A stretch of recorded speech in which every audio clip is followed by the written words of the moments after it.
ভোটের ময়দানে জোর কদমে শুরু হয়ে গিয়েছে প্রচার। পশ্চিম মেদিনীপুরের নারায়ণগড়ে তৃণমূল প্রার্থী প্রতিভা রানী মাইতি নারমা এলাকার মন্দিরে পুজো দিয়ে প্রচার শুরু করলেন। পাশাপাশি তিনি এলাকার সমস্ত দলীয় কর্মীদের নিয়ে বৈঠকও করেন। পুজোর পর কর্মীদের প্রসাদ বিলি করেন তিনি। প্রায় 15 কিলোমিটার রাস্তা ধরে জনসংযোগ করেছেন তৃণমূলের প্রার্থী। মানুষের সঙ্গে হাত মিলিয়ে ফুলের মালা পরে প্রচার করেন তিনি। বাড়ি, স্থানীয় দোকানে ঘুরে এলাকার স্থানীয় মানুষের কাছে উন্নয়নের বার্তা ছড়িয়ে দেন তিনি।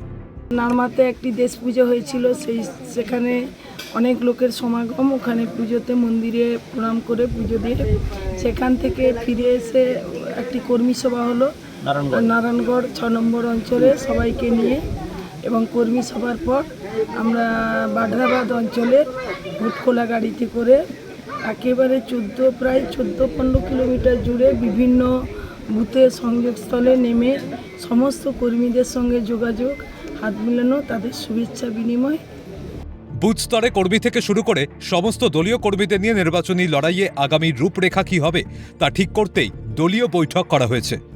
নারায়ণগড়ের কর্মী মানে আমাদের সমস্ত যারা বুথ লেভেল থেকে, পাড়ার কর্মী থেকে অঞ্চলের সমস্ত সক্রিয় নেতৃত্ব একসাথে হয়ে আমরা কিভাবে কাজ করব, আগামী দিনে চলবো, কিভাবে বিজেপিকে এখান থেকে উচ্ছেদ করব এবং আমাদের মাননীয় মুখ্যমন্ত্রী মমতা ব্যানার্জির জয়ের পথ নিশ্চিত করব, সেটাই চলবে। বাংলা জুড়ে ঝড় চলবে তৃণমূলের। বাংলার মানুষ সাম্প্রদায়িকতার বিরুদ্ধে জবাব দেবে। বাংলা জুড়ে ঝড় চলবে, তৃণমূল কংগ্রেসের ঝড় চলবে, যে ঝড়ে যারা বিরোধী পক্ষ দীর্ঘদিন ধরে প্রতিহিংসার আগুন নিয়ে বাংলাকে পুড়ে ছারখার করে দিতে চাইছে, সেই বাংলার প্রতিটি মানুষ তার কোনায় কোনায় জবাব দেবে। পাশাপাশি আগামী 30শে মার্চ নারায়ণগড়ে সভা করবেন মমতা বন্দ্যোপাধ্যায়। তার আগে সমস্ত প্রস্তুতি খতিয়ে রেখেছেন প্রতিভা রানী মাইতি। মুখ্যমন্ত্রী সভার দিন জনতার ঢল উপচে পড়বে। জয় নিয়ে কার্যত আত্মবিশ্বাসী নারায়ণগড়ের তৃণমূল প্রার্থী। দিদি মানেই তো বাংলা, আর বাংলার মুখ মানে দিদি। শুধু বাংলার মুখ নয়, দেশ তথা বিশ্বের মুখ।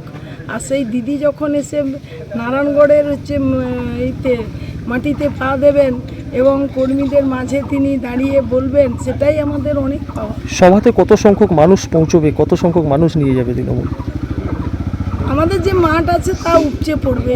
নির্বাচনী প্রচারে বেরিয়ে কখনো সাইকেলে প্রচার, কখনো বা হুট খোলা গাড়িতে মানুষের কাছে পৌঁছে যাওয়ার জন্য প্রতিভা রানী মাইতির এই অভিনব প্রচার কৌশল কি নারায়ণগড়ের সবুজ ঝড় তুলবে? এখন সেটাই দেখার। অভিষেক চক্রবর্তীর রিপোর্ট, ক্যালকাটা নিউজ।